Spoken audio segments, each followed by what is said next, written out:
premiers apôtres. L'apôtre Saint Jean dira dans 2 Jean, chapitre 12, il dira « J'ai bien des choses à vous écrire.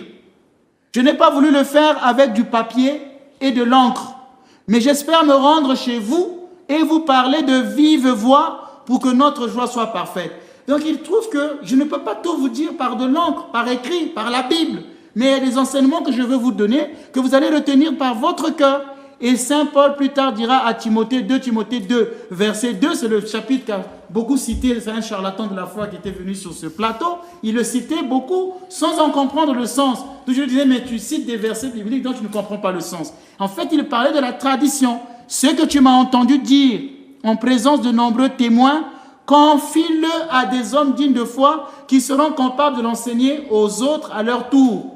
Là, il pose le fondement de l'enseignement oral, de la tradition. Je viens de donner un fondement biblique. Allons-y maintenant en patristique. Pour ceux qui aiment la théologie, ils aiment bien les pères.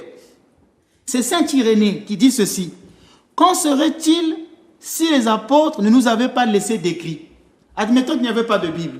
Comment on allait faire? Puisque je viens de vous dire que les apôtres ont prêché sans Bible. » Donc c'est la tradition orale. Qui était là. Maintenant, Saint Irénée pose la question. Mais s'il n'y avait pas eu d'écriture, donc quand vous me dites, montre-moi dans la Bible, admettons qu'on dise au pasteur, mais s'il n'y avait pas de Bible, comment tu allais faire pour prêcher? Et Saint Irénée pose la question, mais s'il n'y avait pas de Bible, qu'en serait-il de l'enseignement dans l'Église? C'est là l'importance.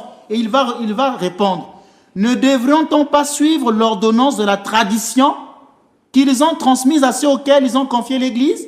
Cette ordonnance est suivie par beaucoup de peuples barbares qui croient au Christ sans papier et sans encre, alors qu'ils possèdent le salut inscrit dans leur cœur par le Saint-Esprit et qu'ils conservent soigneusement l'antique tradition.